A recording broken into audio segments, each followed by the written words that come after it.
Hey, parents and students, this is Coach Eiben, and this is a week 5 recap. I want to go over a few things. I've been making these videos sort of at the end of each week, just with things that I've been noticing maybe in class, things that we kind of did this week that we focused on, and maybe things that we're trying to work on heading into week 6. So the first thing that I want to kind of cover is this idea of personal branding. We have been working a lot with them on developing a presence online.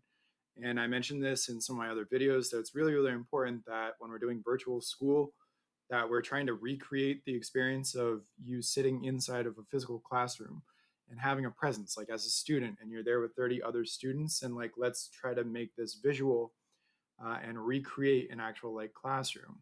And so we're doing this through Zoom. It's video, not audio. So if we wanted you to call into a number and not have video, we would not be using Zoom, right? So Zoom is used for video. It's a video conferencing platform. Video should be on. It's a way to humanize yourself within the class and interact with other people. Public speaking, we're having them like have great poise, voice, life, eye contact, gestures, speed, sound, smile, sorry, is the last one. But sound is one of the big factors that's kind of coming into play here. If and it kind of comes in with voice. If you have the ability to get an external mic or like use the mic that's in your headset so that we can hear you more clearly than through your school Chromebook, that would be best. So the audio comes in clearly. If you don't have that, you can't be far away from the computer. You need to be like right in it so that we can hear you very clearly so that when you speak up, we've got you. Um, the other part of online and having this presence online is that you actually need to be still developing relationships. Like even though you leave and it's like, hey, bye, you're this person in the video or a person in the computer that I don't even know. You do like, and we're getting to know each other really, really well. But you need to be spending time, effort, and energy developing those relationships, especially with teachers. So sixth graders, I would say that this is the first time that you've got multiple teachers, and you need to make yourself known to us.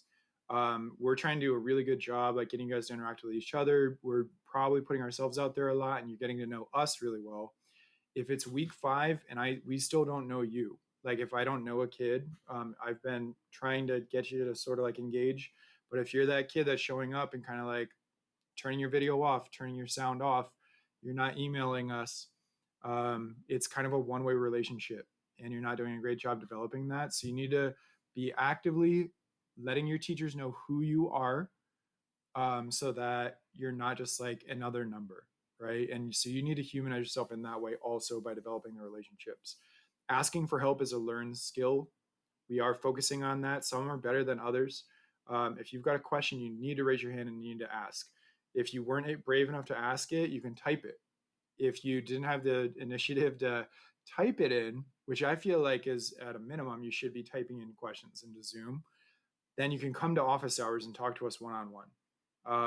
You can also email us. Like there's multiple ways, but you must initiate, right? Teachers are just going to get swamped. We've got 150 kids, and you need to, again, make yourself not a number. And by initiating and asking for help, like that shows a lot. It takes courage and bravery to like say, hey, I don't know what I'm doing. Can I get some help on this? But we would love to help you. And that shows a lot of initiative, right? So, but you need to actually make that first step. Otherwise, we're going to give you feedback like a week late, and it's probably going to be more like, hey, you're missing this, or you're behind on this, blah, blah, blah. And it's more like we're trying to catch up, help you catch up versus like you being proactive and saying, I'm stuck.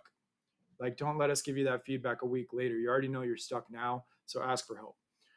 Assignments, where to find them. Maybe you're stuck because you don't know where to find your assignments, and that's cool, but we can help you, and you can ask us, and you can clarify, like, how do I find this? And navigating Canvas is still a thing. Um, Bottom line, you need to turn in evidence of learning.